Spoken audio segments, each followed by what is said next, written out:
Sir the problem is कि सिर्फ कार्रवाई टालने के लिए इधर आते हैं कि कोई उल्टा सीधा जवाब दे दिया तो हम कहते हैं बस अब वो गुजर गया, हम आगे बढ़ें। एक तो वज़ीरों को आपने ब्लैंक चेक दे दिया कि उनके आने की ज़रूरत नहीं है क्योंकि पार्लियामेंट्री सेक्रेटरी है तो वो is equal to a minister. This is not the way that you should run the assembly. We find it insulting to sit in a house where we get these kinds of answers with the parliamentary secretaries. There are some parliamentary secretaries who are on the dot and are excellent, but some are not properly briefed, have no clue about the subject, and if you accept that as an answer, I fail to understand how we are going to enhance the stature of this house. They are supposed to be answerable to this house. They are not supposed to go through motions of being answerable to this house. There is a difference. And please, it's for the chair to regulate. I'm sorry, but if this is the way we are going to run this house, then we can't be part of it. जी नवीद कमर साहब, आपको ये इल्म है कि हमने जो ministers की presence है उनके लिए मैंने प्राइम मिनिस्टर साहब को ख़त लिखा। उसके बाद कुछ 2 दिन हाज़िरी ठीक रही। आज सालिक साहब बैठे हुए हैं, एक वाहिद मिनिस्टर, और दूसरे मौजूद नहीं हैं। ज़ाहिर है इस हाउस की कार्रवाई के लिए हम चाहेंगे कि फ्रंट बेंचेस ज़रूर हाज़िर हों, कुछ घंटे वो निकालें इस हाउस के लिए। और जहाँ तक ये सवाल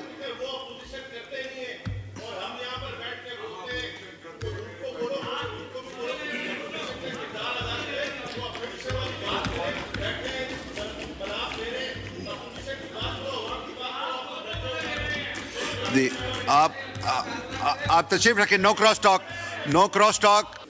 देखें, पहली बात तो ये है कि हमारी जो ट्रेड है, मैंने जैसे बताया कि अभी हमें टाइम कितना हुआ है, अभी हमें जो ना टाइम हुआ है उसके हिसाब से हमने इस पर अपनी फुल मेहनत की है। और दूसरी बात ये है कि देखें, हमारी मार्केट एक्सेस जो है वो एक्सपोर्ट, जी भट्टी साहब, एक्सपोर्ट प्रोसेसिंग,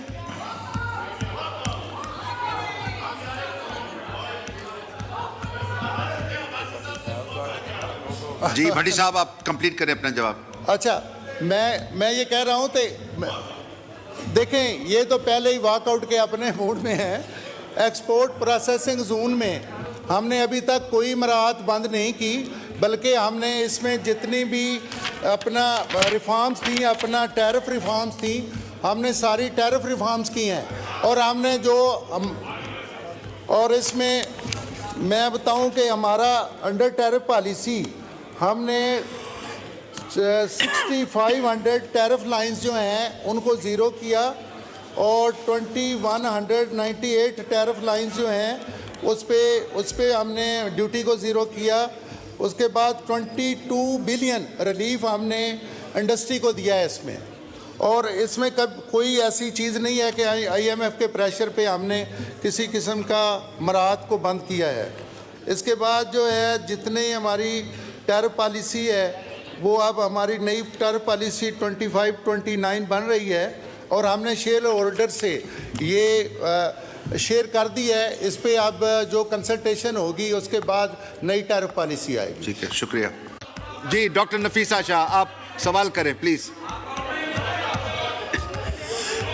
स्पीकर साहब शुक्रिया। I really don't expect an answer, लेकिन मैं एक बहुत अहम इशू हाउस में रखना चाह रही हूँ। आई होप के पार्लियामेंट्री सेक्रेटरी अगर खुद जवाब दे दें या फिर वज़ीर को कहें कि उसकी स्टेटमेंट दे। जनाब स्पीकर, इन्होंने कहा है कि जो एक्सपोर्ट बढ़ा है वो उसको कह रहे हैं इम्प्रेसिव, कह रहे हैं $30 बिलियन इम्प्रेसिव है। स्पीकर साहब, 10 साल पहले पीपल्स पार्टी हुकूमत में a little less than that हमने एक्सपोर्ट्स रीच किए थे। उसके बाद डिक्लाइन, और अब आके इसको $30 अरब को कह रहे हैं इम्प्रेसिव, जबकि मैं समझती हूँ कि चीन का 1 महीने का एक्सपोर्ट सरप्लस $30 अरब होगा। माय क्वेश्चन जनाब स्पीकर इज़ कि ये IMF के साथ क्या हुकूमत अग्री करके आई है कि एक्सपोर्ट प्रोसेसिंग जोन, जो एक मेजर हमारा इकोनॉमिक एक्सपोर्ट्स को प्रमोट करने के लिए एक्सपोर्ट प्रोसेसिंग जोन का इदारा बहुत अहम है जिसमें एक्सपोर्ट कंसेशंस होते हैं।